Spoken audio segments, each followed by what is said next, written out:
What a question our dear friend Wendell is attempting to, or will attempt to, answer. Are we truly free? This is the question of all questions. I think this is the first. Are we truly free? I surely would like to know. Wendell, please.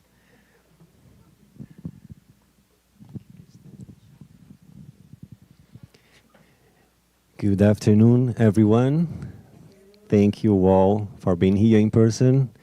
Hello, all of you watching through the internet, wherever you are, whenever it is. I am truly happy to be here. It's been a while, 8 months since I left Baltimore. I think it was about time to stop by and say hi to my dear friends. I had some promises of friends to visit us there. Not happened yet. Right, Miss Paula? Right, Isabella, maybe she's listening. Yeah, but anyway, really happy to be here. Thank you all for making a good use of your free will, of your freedom, and decided to be here today reflecting on the teachings of Jesus, explained by the doctrine of spirits. Today we will try to think about this question. I don't know if I will be able to answer, but maybe everyone will go back home with this question inside and maybe thinking about the answer. Are we truly free? A reflection on the law of freedom, one of the moral laws according to Spiritism, and how our freedom is deeply connected to the fulfillment of the divine law. As I always do, I'm sharing my research source. For today, I use the Spirit's book, The Gospel According to Spiritism. The book has Liz Moraes. I'm not sure if it was ever translated to English. If it was, maybe the title is The Moral Laws by Rodolfo Caligares. The book Thought and Life by Chico Xavier and Emmanuel. The book The Problem of Life and Destiny by Leon Denis. The book Changing Attitude by Francisco do Espírito Santo Neto and the Spirit Almeda.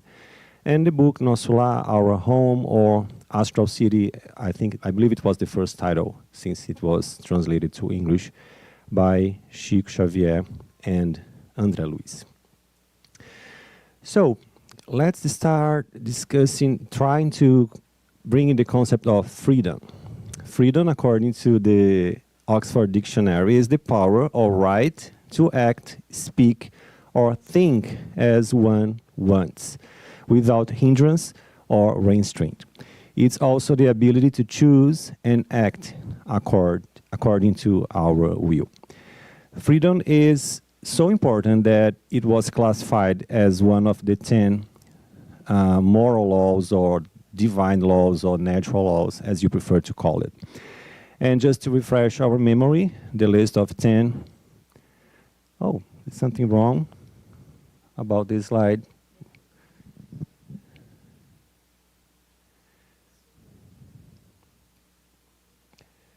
So let's try to...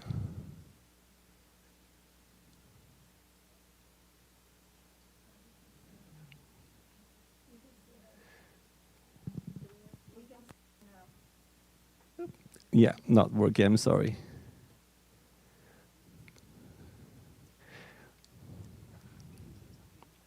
Yeah, so the 10 moral laws, according to Spiritism: the law of worship, thank you, the law of labor, the law of reproduction, the law of preservation, the law of destruction, the law of society, the law of progress, the law of equality, the law of freedom, and the law of justice, love, and charity. We have already gone over the law of preservation and law of destruction when we discussed about spiritism and sustainability. We talked about law of progress on the talk about spiritism and the progress of humanity. I think it's okay. Yeah, thank you. Spiritism and the progress of humanity. And we talked about law of society during our last talk 3 months ago, when we talked about living together to evolve. Today we're gonna make another check on our list of moral laws. So, what do you think? Do we have freedom? Can we decide about what to do about our lives? Or do you think that everything is predetermined by God and there's nothing we can do about it? What do you think here? We have free will. Do we have freedom? Yes.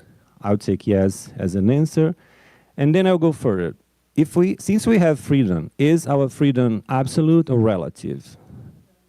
Relative. Okay. I will also take this as an answer.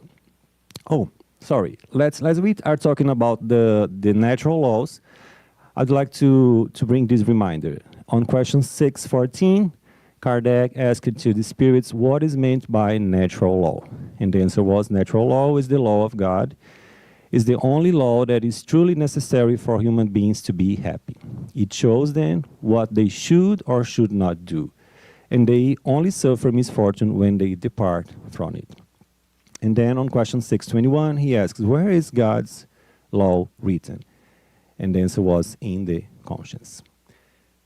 Okay, back to our topic. According to Rodolfo Caligares, in the book As Leis Morais, or which would be the moral laws in English, man is by nature the master of himself. That is, he has the right to do whatever he deems convenient or necessary for the preservation and development of his life. So in a general way, we all are free to decide, right? But most of the time we become prisoners because we follow tendencies, trends, and we follow the flow regarding things that are not necessary for us and can be the opposite, can obstruct our process of evolution and progress. And he goes on. However, this freedom is not absolute, nor could it be, for the simple reason that living in society, man has the duty to respect that same right in each of his fellow beings. Right? So because we live in society coexisting with other spirits, our freedom has a limit, right? And we have to respect this limit. When I first heard about the law of freedom and I found out that freedom is so important that it's a law of God, I felt really happy because I said, oh, I am free. I have freedom. But then I understand that it's not about my freedom. It's about how the expression of my freedom make consequences to others around me.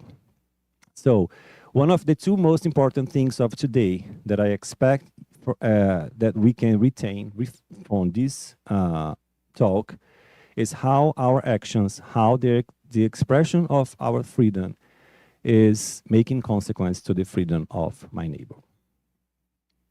So, absolute freedom versus relative freedom. Question 825 of the Spirit's book. Are there positions in the world in which persons can flatter themselves by believing they are enjoying absolute freedom?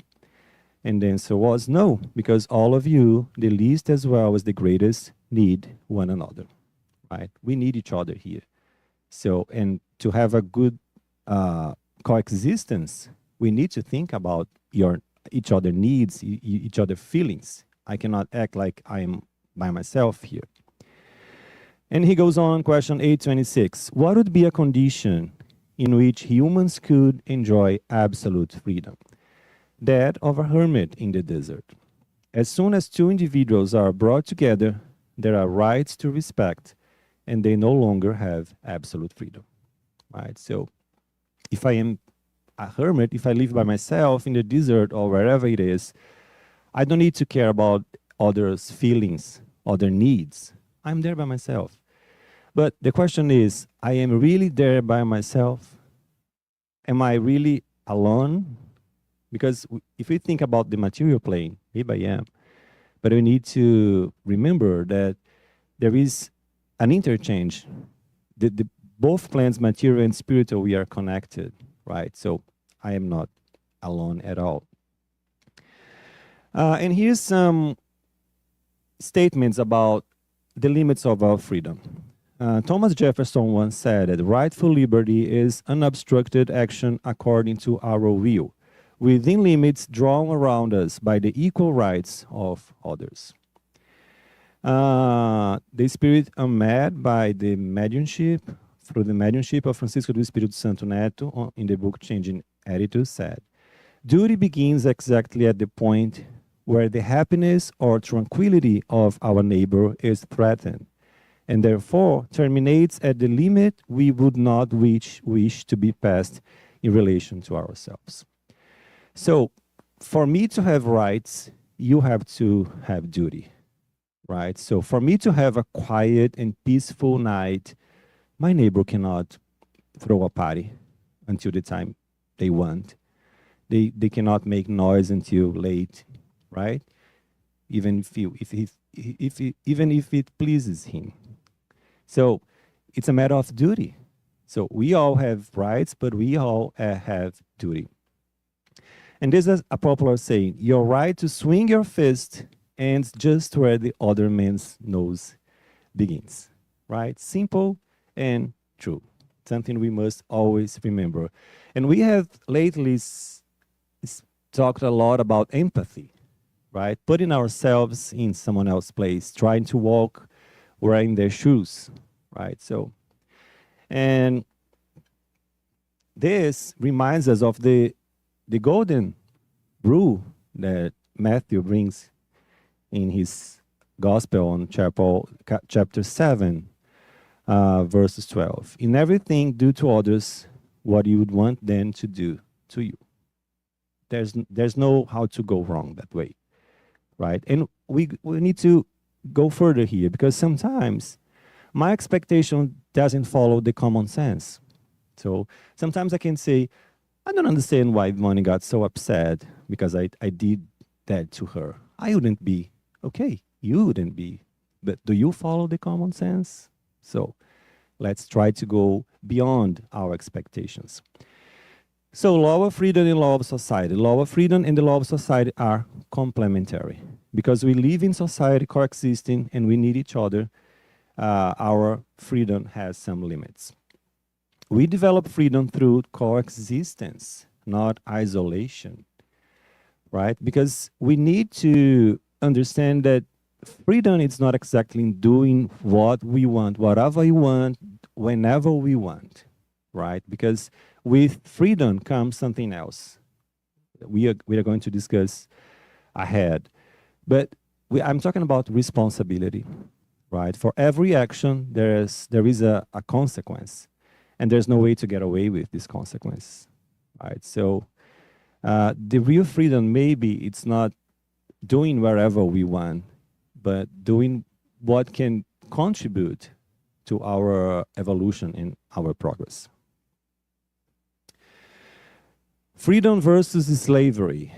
Just to make it clear, I think it's never too much. Question 829. Are there human beings who are meant by nature to be the property of others? The answer was, every instance of subjection of one human being to another is contrary to the law of God. Slavery is an abuse of power and will gradually disappear with progress, as will all other abuses. And Kardec comments on that. Any human law that establishes slavery is a law against nature because it equates people with animals and physically and morally degrades them. Right? If you think about it, do the math here. Brazil, the abolition of slavery happened in 1888. Here in the US, 1865. So less than 200 years, right? So it was yesterday.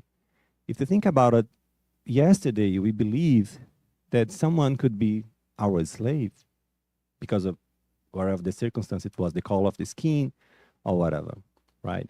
And nowadays we need to remember that although slavery is not something official and it's legally prohibited, it still happens. Maybe in a different way. Sexual slavery, labor conditions that are equal to slavery, right? So maybe this is something that we need to think about. Question 831. Doesn't the natural inequality of aptitudes place certain peoples under the subjection of the more intelligent ones? And about inequality of aptitudes. We will come back to it someday when we discuss the law of equality. Okay, but for now, the answer was yes. So the answer was yes. This inequality of aptitudes place some peoples under the subjection of the moral intelligent ones in order to enable them to develop, but not to demean them still further by slavery. Human beings have long regarded certain races as domesticated beasts of burden, equipped with arms and hands, and have thought that they had the right to sell them as such. They have considered themselves to be of pure blood, the folly of those who do not look beyond matter. It's not the blood that must be purer or less pure, but the spirit, right? And again, less than 200 years ago. And we know that nowadays we still think that some people are superior than others because of some circumstances, right? And this reminds me of a passage of the book, I don't know if it was translated, please, you guys help me. Brasil, Coração do Mundo, Pátria do Evangelho. Not translated yet, I imagine that. If we could think of a title in English, could be literally Brazil, heart of the world, nation of the gospel. Okay, so there's a passage when Ismael, the spirit that is responsible, he was designated by God to help Brazil develop spiritually. And during the time Brazil was colonized by Portugal, Ismael has a meeting with Jesus, and he shares how sad and frustrated he is because Portugal were bringing people from Africa as slaves. And then Jesus said it was not a plan. The plan was indeed putting them together because European people would help African people, spirits that time, to come to the same place in intellectual development. But people from Europe decided that because of the call of their kings, they were superior to them, and then decided to make them slaves. But then Jesus said, we need to respect free will, right? We cannot change everything this way, that way. So we need to remember, never forget about slavery and how it's still happening in a way nowadays. Freedom of thought. Do we have freedom of thought? Can we think unlimitedly? Or there is some limits to our thoughts? Let's see what the Spirit's book says about it. Question 833. Is there something in human beings which escapes all constraint and through which they enjoy absolute freedom? It is through thought that they enjoy unlimited freedom, for thought knows no obstacles. Its manifestation may be hindered, but not erased. So we can think whatever we want, and you will know what I'm thinking now. And you can answer, are you happy to be here? And I can say, yes, I am. And if I am lying, if I'm not enjoying being with you, you will never know. I am enjoying being with you. Because thought is the only thing that we can hide for everyone. I mean, not everyone. There's someone or something that we cannot hide anything from. What or who am I talking about? God, exactly. God knows everything because God is everything. God is within us, right? So there's no way to lie to God, even in thoughts. Question 834. Are humans responsible for their thoughts? They are responsible before God. God alone can know their thoughts and condemn or absolve them according to divine justice. If we have a thought and we don't execute a bad thought, if we have a bad thought and we don't execute this thought, it means that we have already walked some miles in evolution, right? But in the future, we won't even have these thoughts, right? And when I said that thoughts are the only things that we can hide from anyone, let's think about that we are saying this at least in the material plane, because on the spiritual plane, it's not the same thing, right? We don't even need language to communicate there. So how can we hide our thoughts there, especially with the more evolved spirits, right? So let's keep this detail. So according to Emmanuel on the book Thought and Life, it is therefore understood that thought moves everything, creating and transforming, destroying and remaking in order to purify and elevate. So thought is a great tool to give us freedom, because sometimes we are prisoner to circumstance that exist only in our thought. Have you thought about that? How anxious we are sometimes thinking of things that will not come to happen. But we don't sleep well. We get anxious. We we bring some disease to ourselves because of that, right? So thought is very powerful. So we should learn how to make a better use of thought, right? Trying to connecting more through the thought with our divine essence, right? So we could make a better use of it, because sometimes thoughts can destroy as well, can create, but can also destroy. Freedom of conscience. Question 835. Is freedom of conscience a consequence of freedom of thought?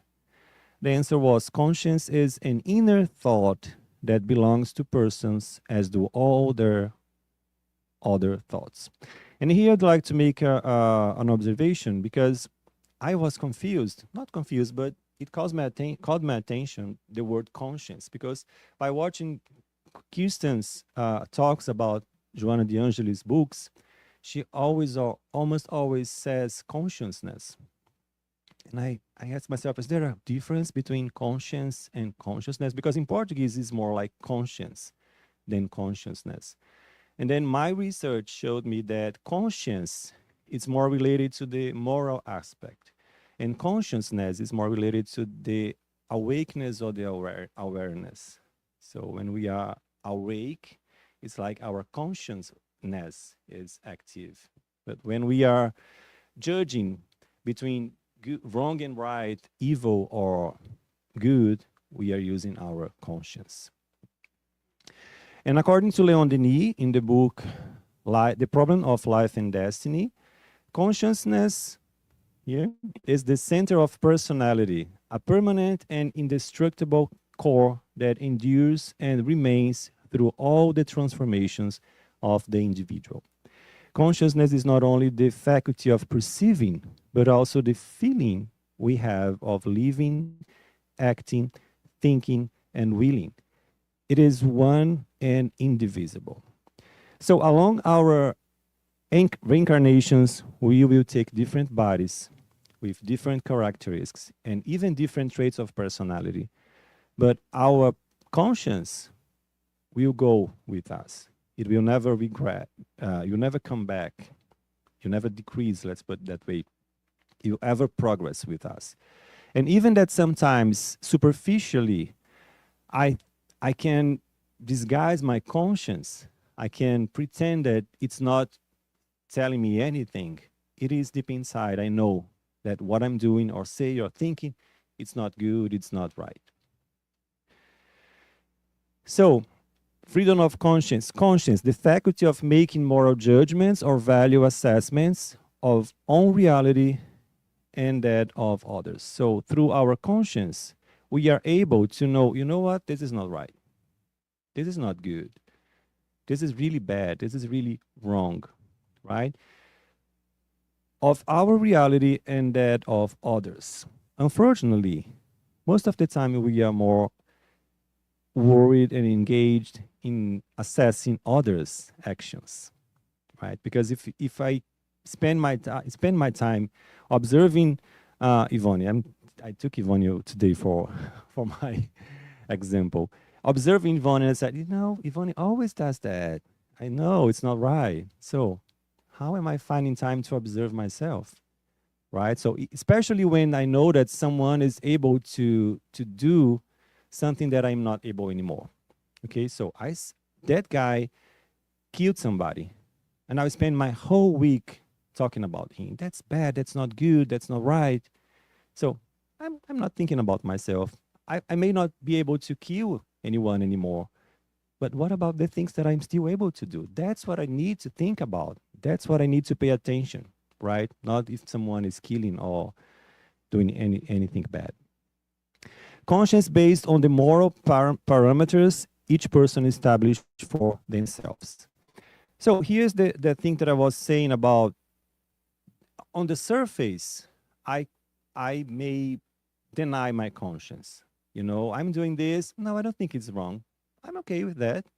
The thing I said before, Yvonne was upset with what I said to her. I don't think it was a bad thing. But deep inside, I know it was a bad thing. Because my conscience is already there. It is already part of my conscience. And since we were created by God, we are made of divine sparks. Sometimes we can develop these sparks and develop and turn them into virtues, and sometimes we can just hide them for a while, not forever, right? So deep inside we know, because our conscience, it's like it's getting even more content every reincarnation. Conscience is the result of individual experiences and beliefs, shaped within the cultural context in which the human being is inserted, and it manifests according to the spiritual evolution of the individual. Again, on the surface, I may deny my conscience because I'm living in a social or cultural context that prevent me from expressing this conscience. So now I'm living in a country where doing this thing is okay, is allowed legally.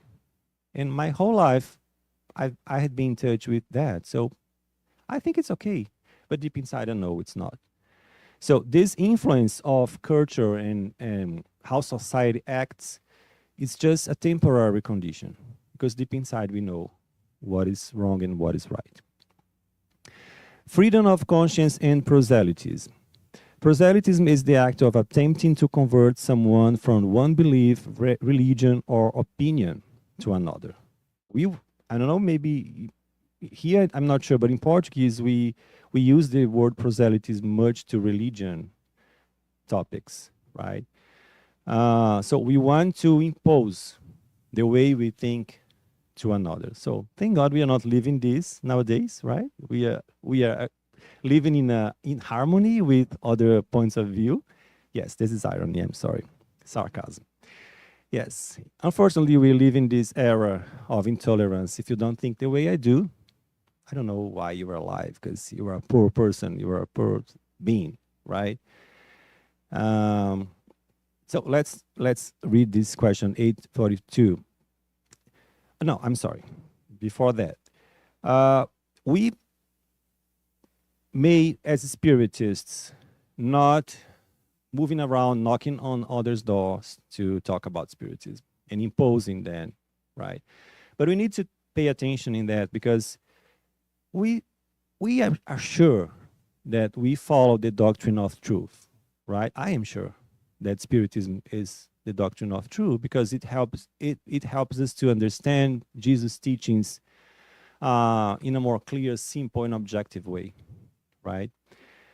And because of that, we need to pay attention. If sometimes we don't look at our neighbors, at our brothers and sisters who don't believe, who sometimes ridicularize Spiritism, and we don't think, oh, poor beings, you are going straight to hell, when you die, because I am evolved now.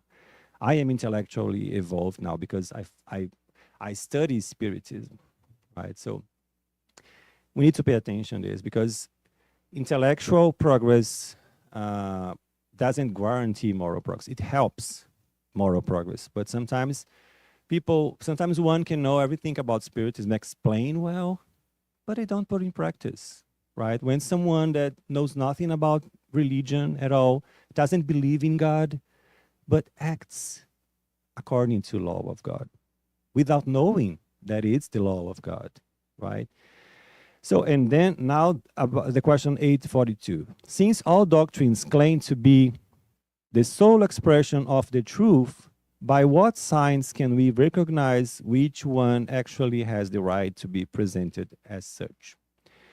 The answer was, it was not Spiritism, it was not Catholicism, it was not Protestantism, Buddhism. It will be the one that produces the fewest hypocrites and the greatest number of moral individuals, which means that they practice the law of love and charity in its greatest purity and widest application. Sorry. By this sign, you will recognize which doctrine is good, because those doctrines that result in sowing disunion and establishing divisions among God's children can be only erroneous and harmful. So if we could reflect a little bit on this, it's not actually a matter of which doctrine, but how we deal with the teachings of this doctrine. Because if you think about it, every doctrine, every religion has something good to help us to put in practice. But religions are human institutions, right? And if it's made and managed and ruled by men, we will find bad aspects of it.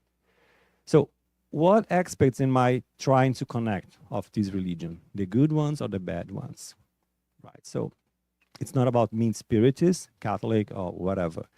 It's about being good. It's about trying every day to identify the inferior traits of our personality, fight them, and turn them into virtues. Because, as I said, the virtues are here, created by God, since He or she created us, right? So it's a matter of how we act and not how the doctrine teaches us to do. Freedom and free will. Free will is the faculty by which an individual determines their own conduct, or, in other words, the possibility they have to choose among two or more sufficient reasons for wanting or acting one of them and make it prevail over the others. I think this picture, it's a great expression of free will, because we have two ways to follow, and it's up to us decide if I'm going to the right or the left way, right? So freedom is also an expression, or free will is also an expression of freedom. On question 833, do humans act with free will? The answer was, since they have freedom of thought, they have freedom of action. Without free will, human beings would be machines. There was a time in my life that I thought, oh, it would be so easier if we didn't have to decide, right? If God decided by us. I wouldn't make any sin, I wouldn't make any bad actions, so I wouldn't have to pay for it. But where is the merit of that, right? The merit is exactly making a good, that's what I said in the beginning. Thank you for making a good use of your free will and decided to be here today when there was so many more fun and relaxing things to do, right? But you decided to be here. So this is the merit. I had the two choices, the good and the bad, and I chose the good one. So that's the good use of free will. If it was not like that, I would be machine. How to say in English that puppet, that Muppet, yes. So, question 845. Aren't the instinctive predispositions that individuals bring at birth an obstacle to the exercise of their free will? The answer, instinctive predispositions arise from those of the spirit before its incarnation. Depending on how much the spirit has evolved, these predispositions can incite the individual to reprehensible acts, in which he or she will be aided by spirits who sympathize with such dispositions. However, there is no irresistible incitement if the individual has the will to resist. Remember, where there is a will, there is a way. Right? So that's why we incarnate, reincarnate with different spirits around us. That's why we are here in a planet of trials and expiations. And we look around and we sometimes we ask ourselves, are we really progressing? Yes, we are. But around us, there are so many different people that think in a different way from us. And sometimes we see people reincarnated in a family that you think it has nothing to do with the rest of the family. And that's the objective. Can you imagine a person reincarnating in a family of criminals? And this person is the only one who decides, I'm not following this way. I'm going in the opposite way. Can you see how great this use of free will is? And can you imagine if this person convert the others? If this person convince the others that it's not good, be a criminal, how wonderful would be the sensation going back to the spiritual plane, right? So we may have some predispositions, but it's up to us making use of them. The opposite, let's imagine that a person with very low evolution reincarnate in a family of virtual persons. So virtual people, sorry. It's a way to do. Am I deciding to go on the opposite way of them, or am I following them? Right? So that's a good use of free will. 847. Can a distortion of the faculties deprive humans of their free will? That is a very good question. Because not everybody can make use of their faculties, right? Sometimes people incarnate with some mental conditions that they cannot make a proper use of their faculties. The answer was those whose intelligence is impaired by any cause are no longer in complete control of their thought, and thereafter they have no more freedom. Such distortion is frequently a punishment for the spirit who might have been vain and proud and might have made bad use of its faculties in another existence. It may be reborn in the body of someone who is mentally impaired, as the despot in the body of a slave, and the spiteful wealthy person in that of a beggar. The spirit, however, is perfectly conscious of such constraint and suffers from it. It is in this constraint that one sees the action of matter. So how can I be responsible for my actions if I have not authority of my faculty, right? But every time I go to bed and I wake up in the spiritual plane, I remember everything. I know why I am in that body, right? So it's like I know nothing about American law, but in Brazil, according to the penal law, the criminal law, if you commit a crime and you were under some influence, not caused by you, because there's no use in saying, I was drunk. Yeah, you decided to drink, right? But if you committed a crime under some influence regarding some mental condition, or someone is threatening you, if you don't do this, I'll kill you. So it's taken into consideration, right? So the same way I believe is with the law of God. Free will and fatalism.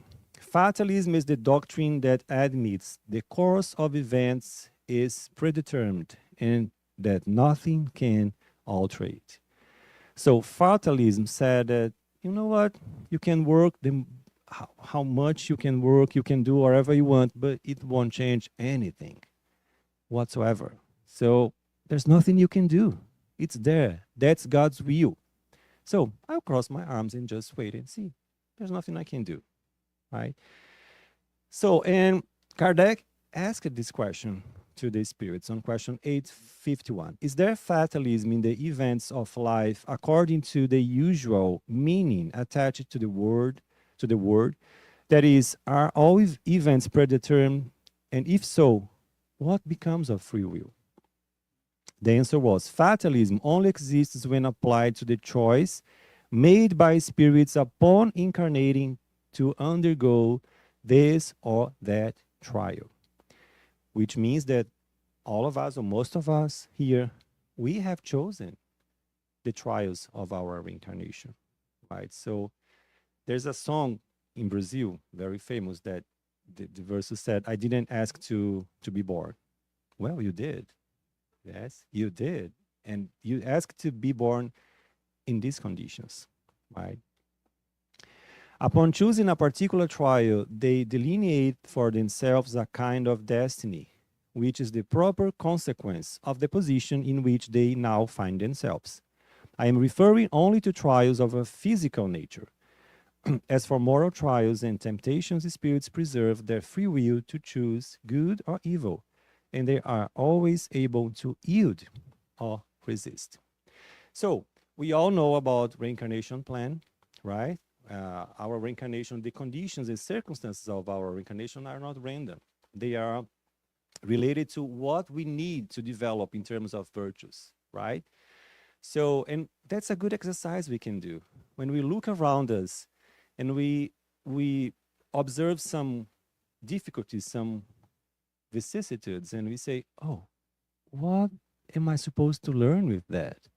Right? There's something. Because God is love, God is good, is justice, is mercy. Why am I suffering with that? And there's circumstances that are part of our reincarnation are the ones necessary for us to be in peace with our conscience, right? To develop these virtues. So sometimes we cannot choose, right? Sorry. Uh, it's not your I'm talking about the material plane. If I'm here, it's not my I have nothing to do with the fact that I'm a man, you are a woman, that I am poor or rich, that my body is that way, that I have this disease or not, right? On the material plane, it's not my choice. It was when I was before reincarnating. But the way I deal with that circumstance are part of my free will. If I will rebel, if I will be humbled, resilient, right? If I will accept it, make everything to transform if it's all right. I don't have to be here. Okay, if God makes me that way, it's necessary. There's nothing I can do. No, you can fight it. You can try to fight it, but not doubting the divine providence, right? So here's a picture of the something about the Ministry of Elucidation of the book Our Home, where reincarnation is planned. It's in the chapter of about Laura comes back, something like that, right? And can we have discussed this here already, can we change the circumstance of most of them or some of them? I mean, it's part of my reincarnation plan that during my 20s, let's put it behind, during my 20s I will suffer an accident and that I will lose my leg, and then for some reason I am working in favor of my brother and sister, and I've been useful to them. Now, there's a story about that, actually. There's a story of a man that used to burn the hands of the slavers in the previous life, and then it was part of his reincarnation plan to lose one of his arms. But then he works making toys to poor children. He'd make them very happy. So because of that, he only lost one finger, right? Because it was more useful. He had already understood the importance of solidarity and love, and it was more useful to spirituality keep him being able to make the toys than make him lose an arm. So that's how we are able to transform, to change the circumstance. In the book of Peter of the New Testament, he says, above all, love each other deeply, because love covers a multitude of sins. So whatever have happened, whatever you have done, forget about it. Start loving unconditionally, because there's no circumstance that is unchangeable. I mean, not the physical ones, but that circumstance that are still to happen, you can change that, right? Freedom and responsibility. We are coming to the end. Freedom and responsibility. So, as I said before, there's no action There's no decision, there's no choice we made that we will not be responsible for that. My grandmother used to say a statement to me when I was a kid, and I only understood when I was an adult. I come back to it soon. Um, there is everybody heard about the letters of Paul of Tarsus to the Corinthians, right? Corinthus was a city in Greece, very important, very wealthy, very commercially important. And because of that, to be commercially important and attract everybody, it had a cosmopolitan vibe, right? And people there were not very in, into moral. They were very they like to live everything they want to live with no limits. And their logo was, I have the right to do anything. There's no limits. They believe in different gods, and they believe that everything they need, the gods will be there to help them as long as they made some sacrifices. And then, after turning from a prosecutor to a defensor of Christianism, Paul of Tarsus spent 1.5 years in Corinth. And then he started to write and he founded a kind of church there with the new believers, the converters. And then he wrote some letters to them. On the first letter to the Corinthians, Paul said, I have the right to do anything you say, but not everything is beneficial. That's what my grandma said to me. And I took some time to understand, right? You can do everything, right? And it happens to us. There's so many things that are not prohibited, are not illegal, and we can do. But are they good to us? Access of food, access of sex, access of drugs, because drugs can cure, but can also kill. Access of work, accesses of rest, access of care, right? So sometimes we are not prepared for such a freedom because we cannot make good use of it. So freedom and responsibility, according to Leon Denis. Freedom and responsibility are correlative in the human being and increase with their elevation. It is man's responsibility that constitutes his dignity and morality. Without it, he would be no more than an automaton, a plaything of environmental forces. The notion of morality is inseparable from that of freedom. Responsibility is established through the testimony of conscience, which approves or censures us according to the nature of our actions.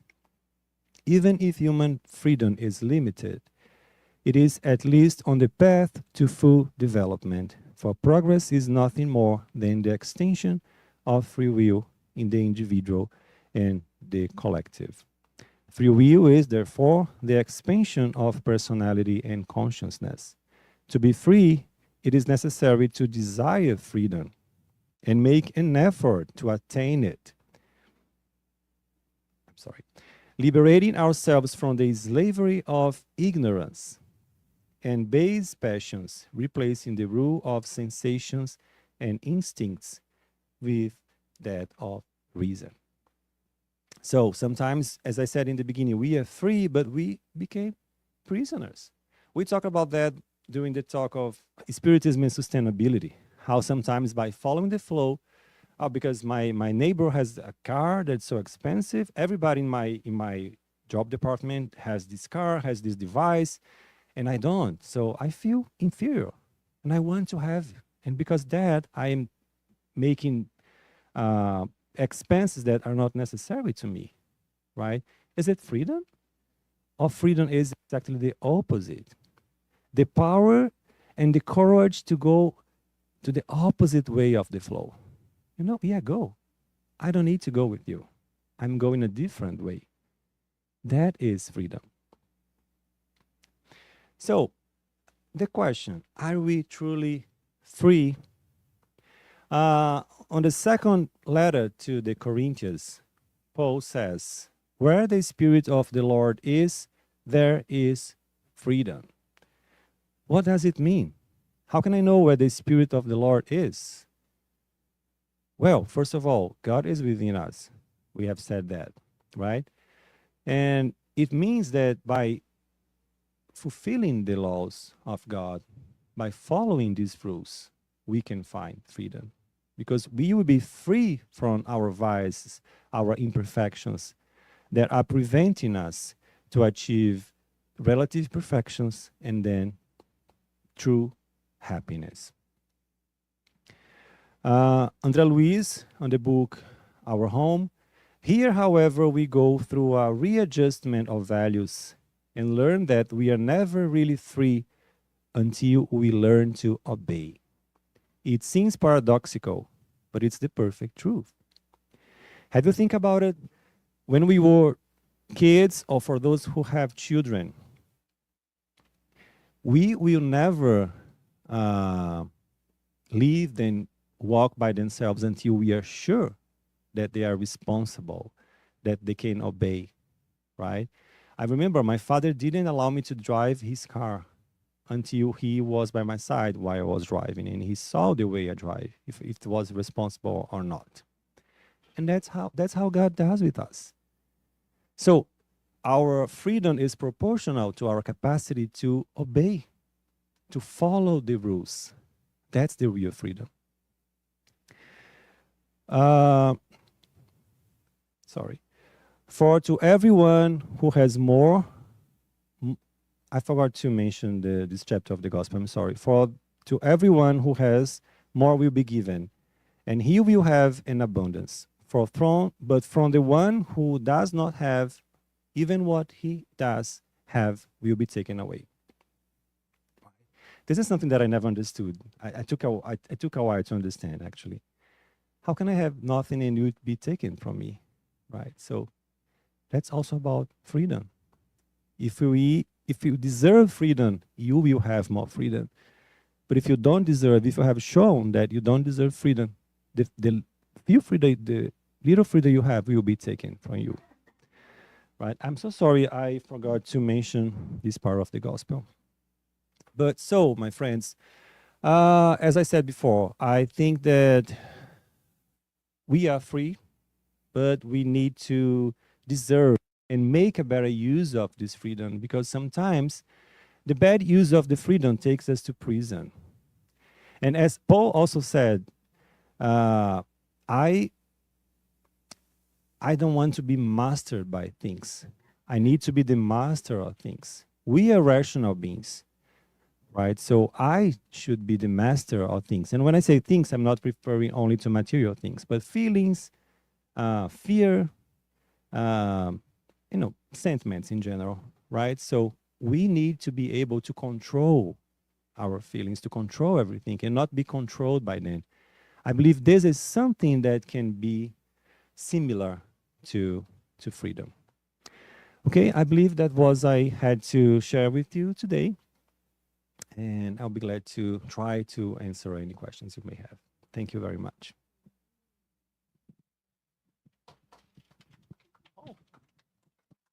Thank you, Wendell. I think you already have our first question. Thank you so much, Wendell. That was very good review from the Spiritism book, and also the insight that you brought about these questions. So I guess the answer is yes, but ... right? So so during your presentation, I was thinking about this topic, and one of the things that came to my mind is the unconscious bias that we have, right? So if we input this in our life, the answer would be we are not truly free, right? And nowadays, in our society that we live, we have a lot of this from the present life, but also we bring this from past life. I would like to see what you have to say about the unconscious bias. Thank you.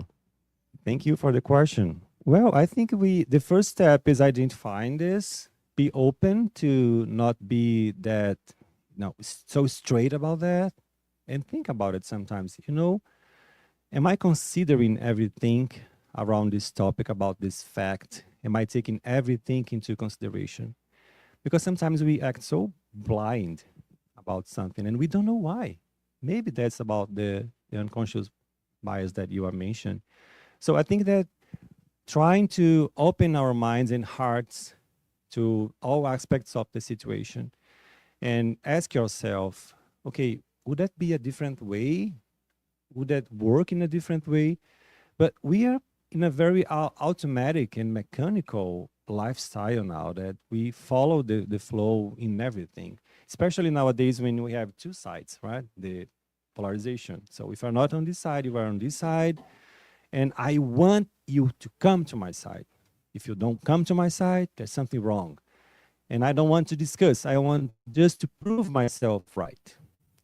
So I think that this bias stands around that unavailability to be open. Oh, I'm sorry, I forgot the final slide.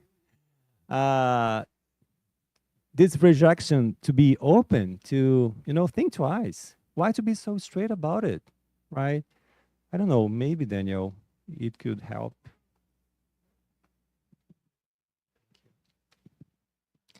Anyone else want to ask a question or comment? Yes, Paula.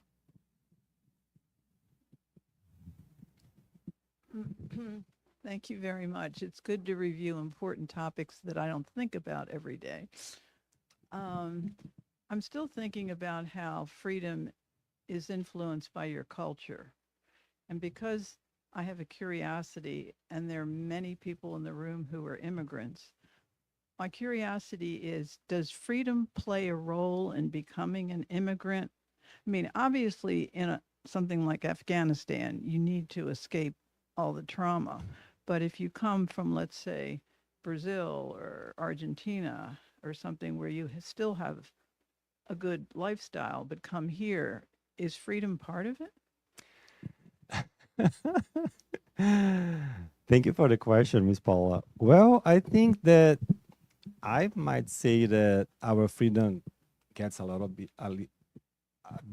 much more limited in certain circumstances. Yes, because I think immigrants, we maybe act in a different way. We pay attention much more on things, on how we are living our lives, because we are in a foreign country. So I don't know, maybe there's the two sides of the situation.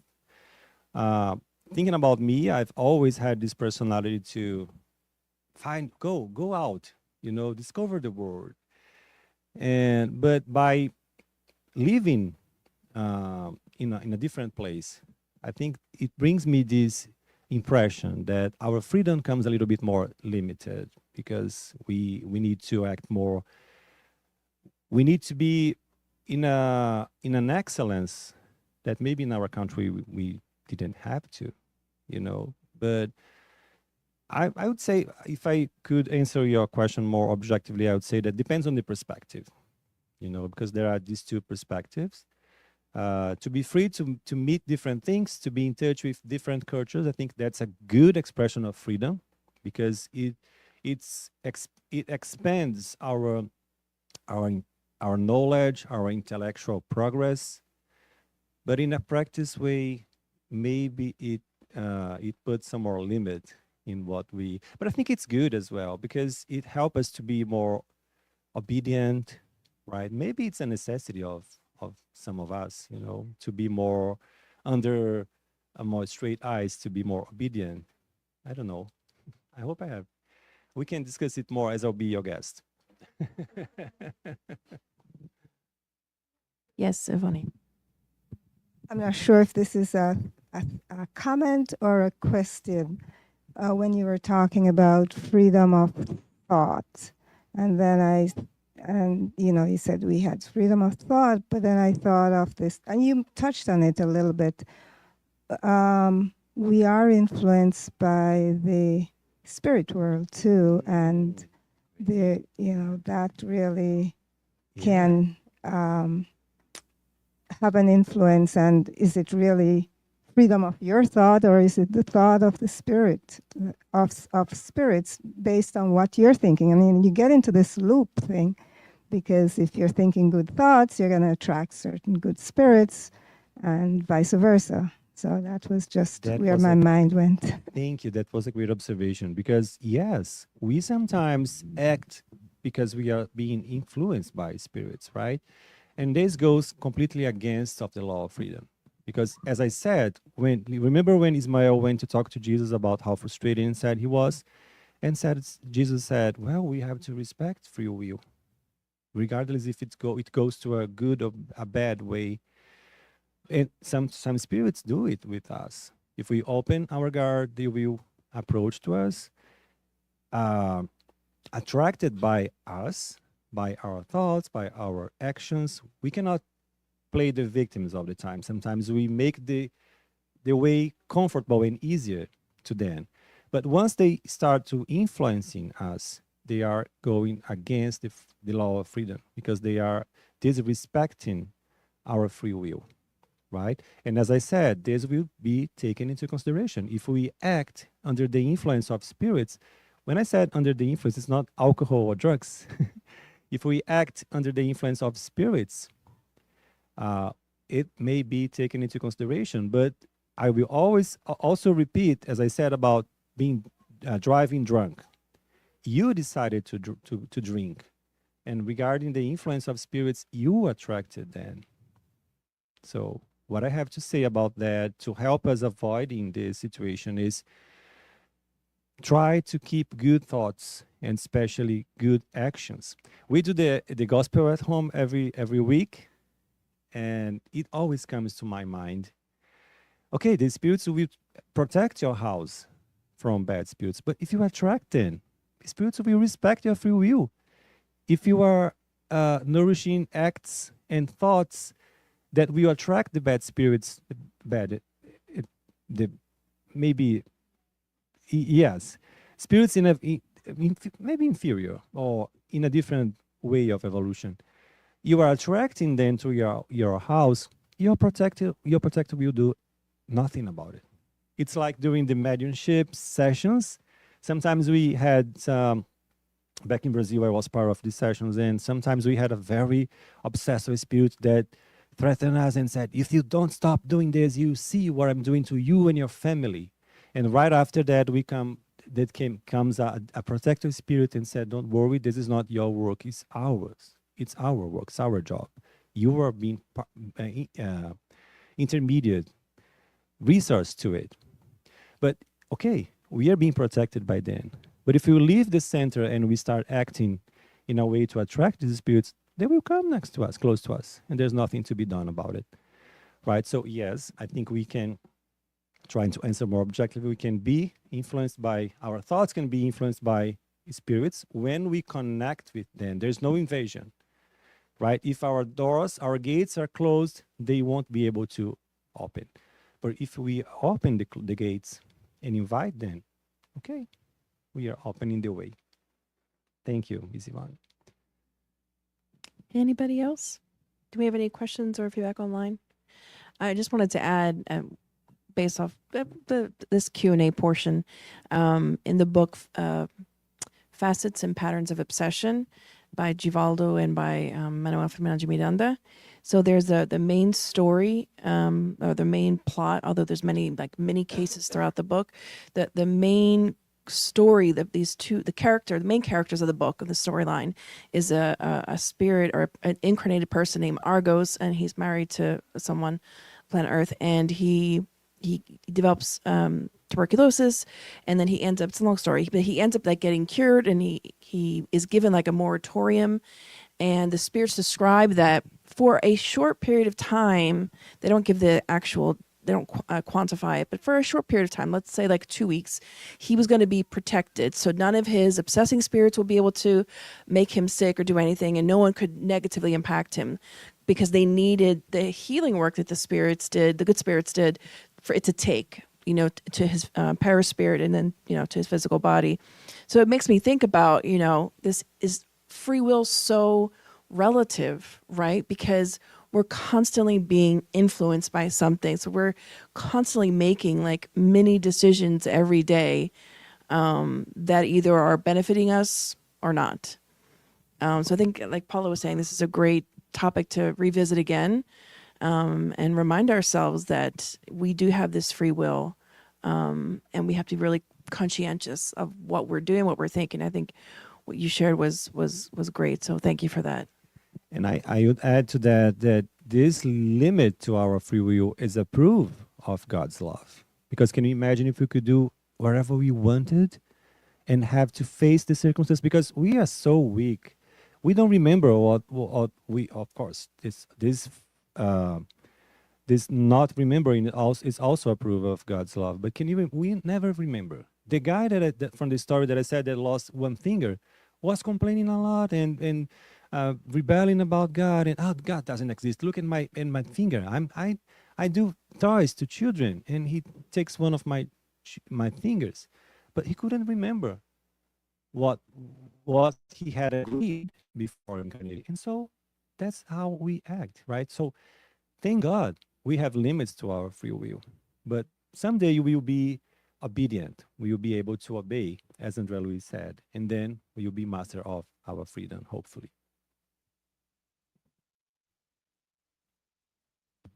Wendell, thank you so much. That was beautiful. That was inspiring and great reminders. So now, if no one else has anything additional to ask or share, we can transition to our moment of passes, Daniel. Yep. Okay. Thank you so much, Wendell. And thank you for those who